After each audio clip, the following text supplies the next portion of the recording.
Go ahead. Zach, this morning Mike Brown announced that you and Duke will be coming back for next year. And he said that both of you are leaders that this team needs moving forward. What does it mean to you to have the owner come out and say such positive things? I'm appreciative of that, and again, I think when you're aligned and you get together like we get together and we're on the same page, I don't need those things said about me, but it's certainly helpful as we move forward and provides clarity, and so again, appreciative of that. Did you need that? No, I didn't need that. I felt I've had plenty of conversations, so I didn't even. Why did you feel secure given how the season went?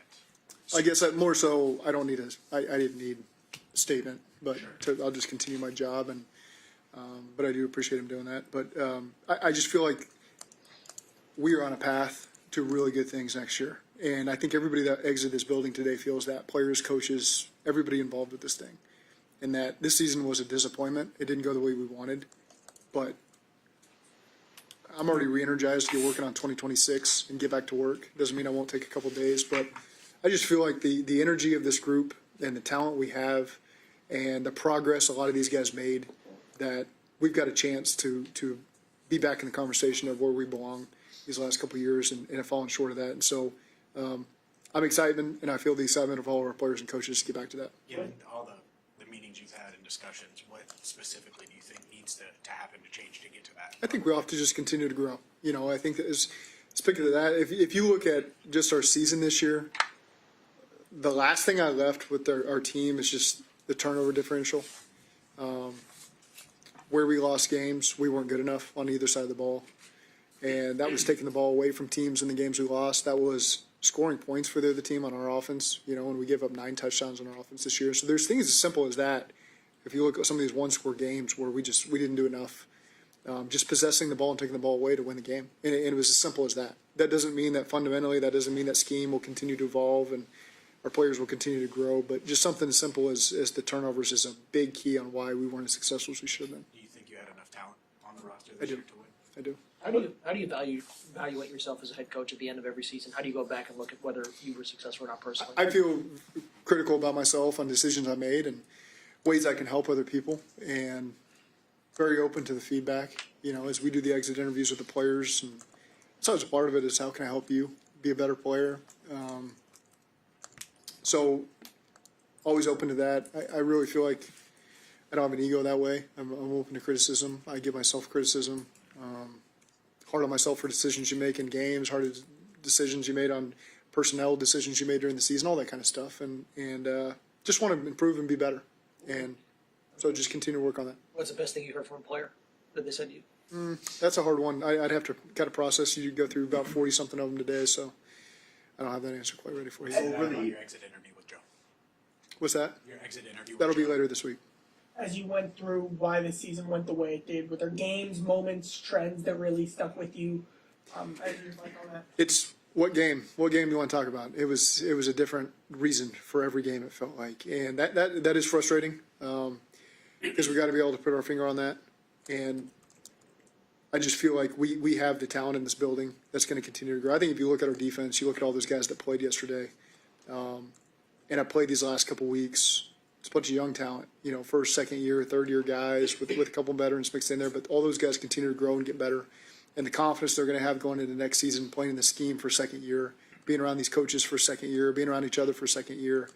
I think the chemistry on that side of the ball they've got a lot of confidence right now coming out of these last couple games. And so I'm really excited about that. Offensively, we've got everybody under contract for the most part. That is a big part of this thing. And so I just feel really strong that we'll have a good offseason and make a lot of waves going into the next season. Do you anticipate making any changes to the staff? I do not. Over the years, when we ask players about you, today included, they'll say you're a player's coach. Why is that your philosophy? Well, I think that definition, I don't always know what that definition means.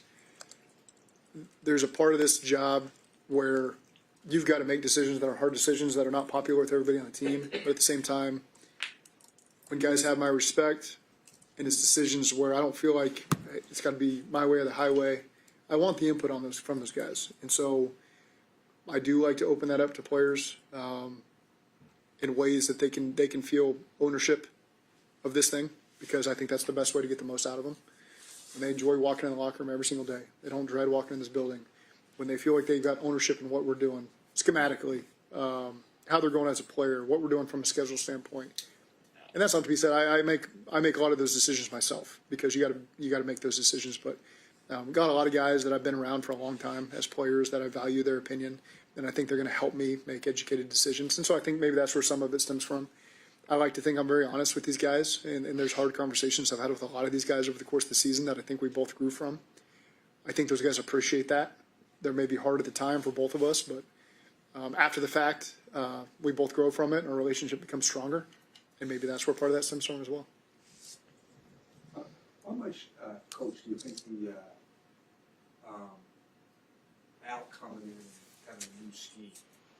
I mean, how much of that, you think that was a bigger impact than you thought it was going to be? No. Just the time it took to maybe get into the sun. Yeah, no, I think we utilized a lot of different people on that side of the ball. You get a coaching staff that came in, and they worked really hard this offseason, this summer, to get together. Really, none of them had worked together before. So I was really pleased with the growth of that side of the ball, and I'm excited. I mean, I'm excited about the direction we're headed, and so I don't think anybody's pleased with our record this year and how it all ended, but that doesn't mean that there's not a lot of excitement from our coaching staff and our players going forward in the future. How can you better take advantage of continuity? You have a rare continuity here, Yeah. and it hasn't paid off as much in recent years. How can you guys do a better job of taking advantage of that? I think this will be, as much continuity going in this offseason as we've had. I think there's a role for all these guys that played for us this year, and it doesn't mean we won't add in free agency of the draft to make ourselves better. But I'm excited about a lot of these guys coming back, and this being a bittersweet feeling that's in our, not a bittersweet, a bitter feeling as we ended the season. And so I'm excited for the offseason. I'm excited to get these guys back in April already. They're probably sick of me right now, but I'm excited to get back to work with these guys. In that, I mean, how can you find better use of continuity amongst decision This is a makers? really tough question. Amongst decision makers, like how Okay. can you, between Duke, I mean, you guys are back working together, and how Yep. can you guys do a better job of utilizing the fact that you've worked together so much this offseason when it hasn't paid off as much in recent years? I think it's going to help. We've had this whole staff here together now going into our second year, talking about the defense guys. So that helps as we talk about personnel, as we're with the scouts, as we're with Duke. Everyone's got a better feel for each other. The coaches have been here now for 2 years on the defense side of the ball, new line coach. So everyone's got a better feel for our play style, what we're trying to do. And so I think that really will give us a lot of momentum going into the offseason of, okay, here's how we're going to utilize guys. Here's what we need to make ourselves as good as possible. Here's some things we can improve on the offense side of the ball as well. So I really have a lot of confidence in the relationship we have amongst the coaches and the scouts to make sure that we fulfill our full potential. When I think of when you guys went on the run in 21 and 22, I think of a lot of guys that you added externally, the DJs, Sure. the Trays.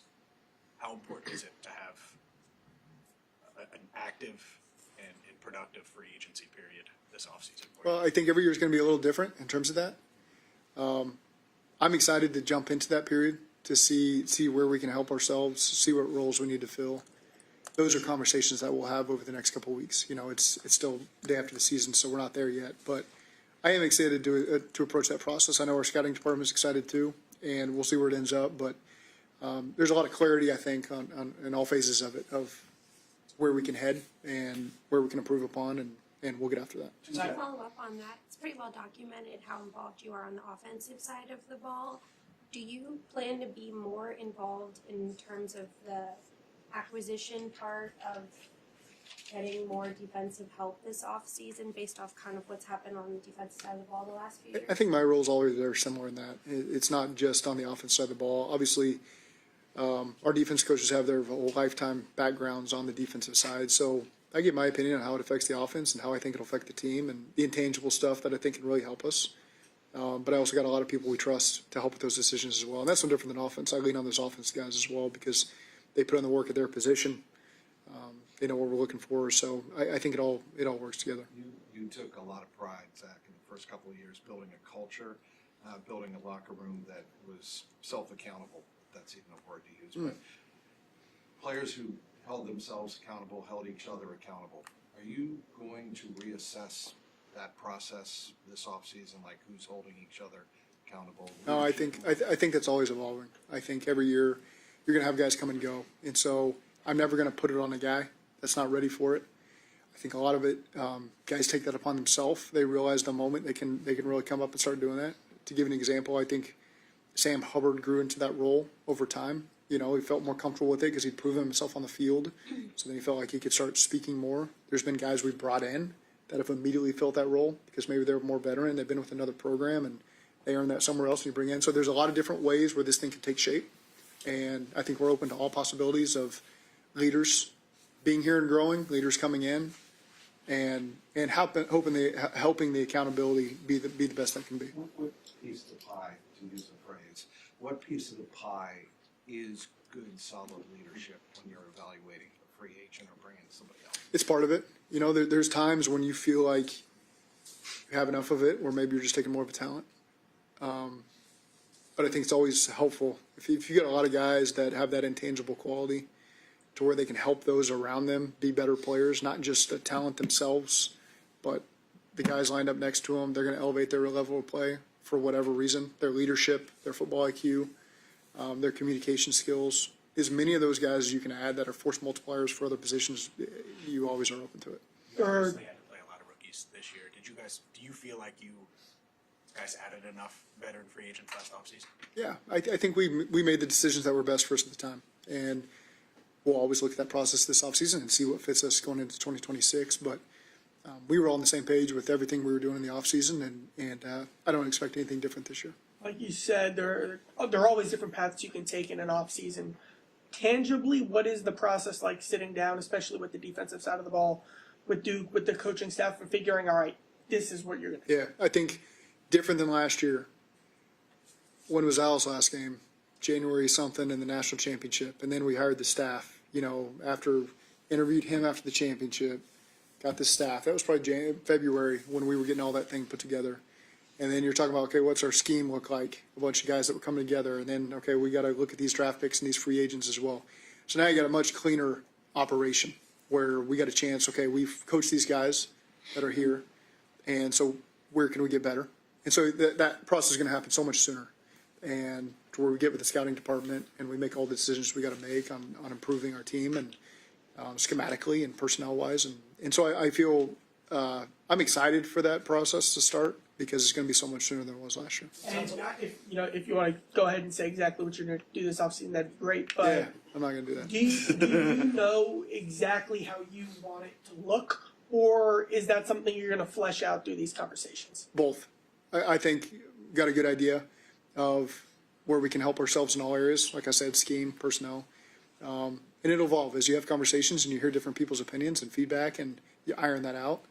I don't want a lot of agreements. I want disagreements on who fits us and how to utilize a guy. And I think that's all healthy dialogue to improve ourselves. And so that'll be a part of the process that we go through. How do you square, it sounds like you want to keep a lot of the same things intact moving forward next year. How do you square that with Joe and Jamar being so vocal about something obviously needing to change as you all need to figure out how to get back to being a playoff team again? I feel like I'm on the same page with those guys. But what have you identified what possibly could be different? Like what would you ideally like for this thing to look next year? Yeah, I've got a sense of it. I'm not going to broadcast it all today, but I've got a sense of how we can help ourselves going forward. Do you have an idea of what they think needs to change? Have they voiced that to you yet, or is that something that you hope to? Like I said, I'll follow through with Joe later on. I met with Jamar and a lot of other guys today, so I've got a good feel for where most of those guys stand. Every offensive starter but one is under contract. Do you feel like you're in a unique position where you really only have to address one side of the ball? I mean, that's the truth of it, and so there's no real sugarcoating that. You got a bunch of guys coming back, and it's exciting because you can focus your energy. And there's so many guys on that side of the ball that really their growth was accelerated over the last half of the year that you're really excited about their future here as starters, as role players. So I feel like we're in a tremendous position going into this offseason where our expectations are going to be sky high, and we're going to work like heck to meet those expectations. But I think the players and coaches all see the direction we're headed, and so there's a lot of positive energy heading into the offseason. You were asked about culture, Zach, a little bit earlier, and over 7 years, I'm sure that evolves Yeah. and what culture is and how it can help you win games. As you now have that banked into your head of what can help, how do you see the vision of what you want your culture to be as you go towards year 8? I think from talking to players, there's been so much team bonding, all the off the field stuff that's happened this year that's going to continue to grow. Guys on both sides of the ball, sharing and all that stuff, to where I'm as encouraged as I've ever been in terms of how our team fits together, and just not just in the football meeting room and on practice, but all the stuff off the field. That guys have done a really good job growing that part of our team, and hope that continues to grow. You know, we don't just, that's not just a 1 year thing and then you put it on the back burner and let's focus on something else next year. I've always challenged these guys to be a very close team, be the closest team in the NFL, and I think they've really taken that to heart. Guys brought that up today in my meeting. You just watch our team play these last 3 games. I know yesterday was yesterday. It was just, we should not have lost that game, but we did. But that wasn't due to lack of energy and guys doing a great job over these last couple of weeks and focusing on it and giving ourselves a chance to win. How valuable would it be to bring back Joe Flacco? I think it'd be valuable. I think he's a starting quarterback in the NFL. And so I think anytime you've experienced that and you're able to get him back, that'd be great. Now, I'll let him speak for himself. So he'll have to look at those opportunities. But I know that he enjoyed his time here. I think it was good for all of us to get a chance to know each other. And we'll see what his future holds for him. He's got to make that decision. He's earned that as an old man. He's earned the right to decide what he wants to do. But I do know he wants to keep playing, you know, and I appreciate that about him. And so again, what a fun time that was getting here, getting to know him and the effect he had on our team. And we'll just see how it shakes out in the future. It sounds like you're hoping he's back, whether or not. I would hope that he's back. Yeah, I would. But again, I also respect him at the same time that he's got to make decisions for himself. I know that you're pleased with what you've seen from the defensive side of the ball since the bye, but when you look at holistically this season, and I know you're not going to share exactly what your plan is, I'm asking this more of like how you would explain to the fans like what they can expect and why they should expect the defense to be better next year. But do you feel like you were missing most holistically on defense this year? Well, I mean, I think you missed for most of the season your highest paid player on offense and defense. You know, and that hurt us, especially key parts of the year early on. So that's a challenge, and we overcame that over time. You know, I think all the guys grew because of that. More guys got opportunity, and their reps increased, and I saw growth in their game. That really helped us. So for me, you look at defensively, some missed tackles, some missed opportunities early on, and then those guys kept playing. You know, young players kept playing. They kept improving over and over, and the game slowed down for them, and their communication sped up. And their ability to make plays on the balls and create turnovers sped up. So you saw that evolution over time. And that's what's encouraging to me is I saw the growth in that entire unit and seeing the trajectory that they're on. And I've got high expectations for that group moving forward. As you go through roster construction this offseason, what's the biggest lesson you take from last offseason? I don't know that there's a specific thing I'd give you that's a great answer here. I think every offseason is a little bit new. For example, just the staff being here and we're done. The scheme, we got it. We'll make our tweaks. We got plenty of time, but we all know it. So now we get more time to focus on helping the scouting department with just our opinions on the guys and our evaluations on guys and how it fits. So just to that extent, I mean, you just look at the off seasons over time here. You're talking about COVID. You're talking about the second year of COVID when you're not in the building as much and all the different things that have happened. Staff changed last year. It's rare that you have the same off season 2 years in a row. And so I feel like we're in a better place this offseason with our staff and with the players we have coming back to make really good decisions to help our team moving forward. From a player standpoint, Go ahead. from a player standpoint on defense, what's the biggest piece that you think you already have? Maybe position-wise? Well, I think at every position you've got guys that showed me a lot of growth and potential, and so however you add around that to supplement that. Is a really positive thing for that unit. So I just think if you go position by position and you look at the veterans that have helped us and the young guys that are continuing to ascend, there's a lot to be excited about. Over the last, really since 22 in free agency, there have been a lot of very good players who have signed here saying like, I can win a ring here. Yeah. And that's part of the pitch, and that's something they value and believe in. Do you feel like because you have Joe, Jamar, and T, that pitch still works? I do. I think, you know, when you get a chance we don't meet with the free agents necessarily because it's a wacky process that way. But I think people know, and there's respect there for our team and how we operate. And for guys that talk to our players in the building, I hate to speak for them, but I think that they really like it here.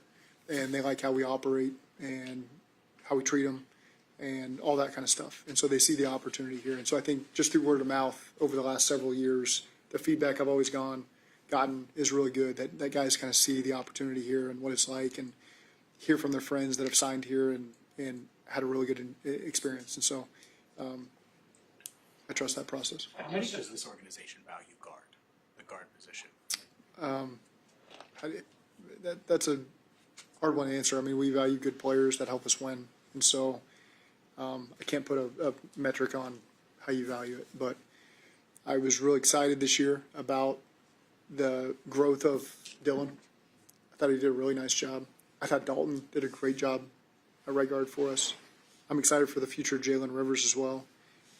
So again, I think I was excited about the direction that room headed this year, and I know Dalton's under a contract, and we'll work through that and make our best decisions for a team. But I can't put a metric on how you value guard. Given what Dalton brought, is it almost surprising that he's bounced around the way he has after getting here and finding a home? I mean, Yeah, I don't know the reason for all that. You know, I've enjoyed my experience with him. I think he did a great job for us. I loved his presence in the locker room. I loved his presence in the O-line room. I liked my interactions with him. He's helped me. I think he's no nonsense, straight to the point. I appreciate that about him.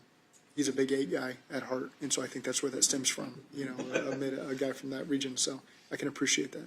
Zach, with Al having a little bit of a shorter runway into the job, I think you spoke about that a little bit in different words, just because of the title, the run to the championship game with Notre Dame.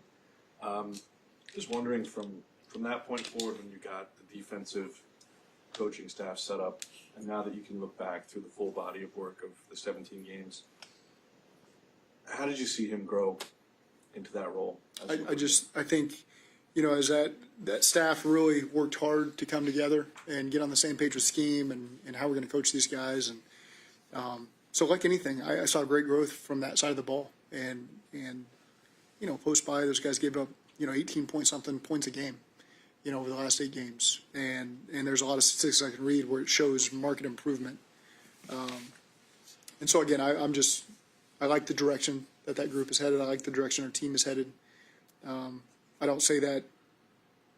I know how it sounds when we come off the record we just had, but again, I've got a lot of excitement, and I'm excited to get back to work and get these guys ready for next year. As someone who's gone through a lot of 7 off seasons now with Duke, can you shed some light on why you think Duke Tobin is so good to partner with you in creating this roster the way that you guys need? I think he's got no ego.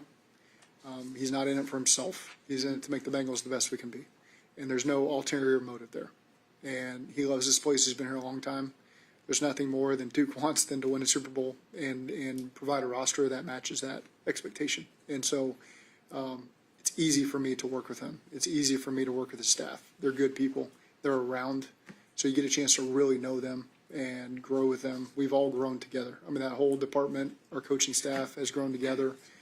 And just the easiest thing I can say is about Duke is there's no ego. He just wants what's best for the team. And so there's nothing other than that. So I enjoy working with him every day. We got a great relationship, and I'm confident that we're on the same page, and we'll make this thing the best it can be. This is probably the greatest sense of. What are conversations like with Duke when you have a season like this during it? I mean, we have so many conversations, so we're both frustrated. I mean, it's we didn't meet expectations, and so that's frustrating for both of us. And we certainly share that with each other and how we can grow and what we both think are reasons we can grow and things that we've got to be better at. And I think when you've got 2 like-minded people, you can work through all that stuff and get on the same page. Given the statement from Mike today and kind of the lack of postseason success you've had, how do you gauge a sense of urgency going into this offseason compared to maybe other off seasons where you've had success? You're going to get my best every day, whether we're coming off a Super Bowl appearance or the season we just had. And so I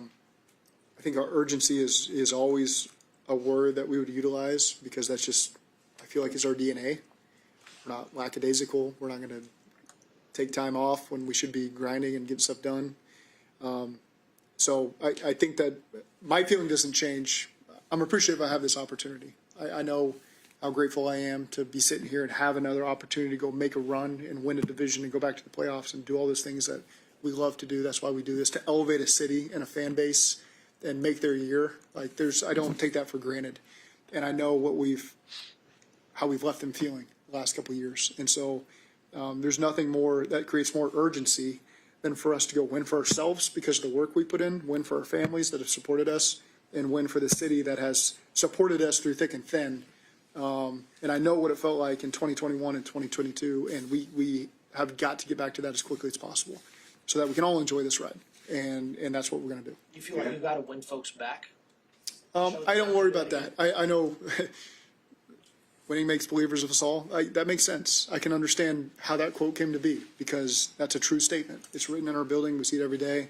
But that's the truth. You go through hard times and there's disappointment, and then all of a sudden you win some games, you're right back in the thick, and people can't wait to jump on board. So I love the it is great being here and having passionate fans. It is, and I don't take that for granted. There's other places you go where it seems like they're indifferent. Maybe as they're sitting in the stadium and the game's going on, and here they're not indifferent. Here they're passionate and they have high expectations and they want us to win, and they're going to support us, and they really want to support a winner, and so we got to give them that. And we're going to work our tails off to do that for them.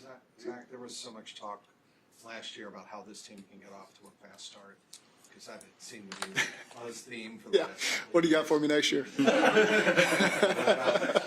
are you going to think about this offseason in that similar regard? Yep. About what you could change that may have been different? Well, you talked about starting fast. I really think closing out games and finishing, and however that looks like. Finishing the game on offense by possessing the ball and finishing with points and ending the game, or defense getting off the field on a 2-minute drill. Special teams making a play that changes the game or leading the game. So you got to be creative with that thinking, over the course of the offseason, training camp. But it's certainly on my mind, as you look at some of these games. And I think the games we lost were all its own story. Every game wasn't necessarily the same thing, the same reason. Everybody had their hand in it in all three phases. But that's the part that I'm excited to explore is how can we change, kind of how about go about things in training camp, the offseason to tighten that up because we didn't finish well enough in a lot of these games. We had a Burrow deal to get done 2 years ago. T, Jamar, and Trey this past offseason. There's really nothing like that this offseason. How does that affect team building this offseason? Well, that's I don't have a great answer for you there because there's still guys that have earned the right to have those conversations, and I'll let Duke and all them have those conversations. So that's kind of the best I can give you. I think it is good to have a lot of guys under contract coming back that are ready for new opportunity and the next opportunity, and so we'll continue to focus on those guys. Is there a path for Trey to return? Trey Hendrickson? There's always a path. One more thing, Zach, you had mentioned, I think, you expect no changes on your coaching roster. Correct. Does that also mean likely no interviews with any other teams? I can't answer that. That's too early in the process to see. Yeah.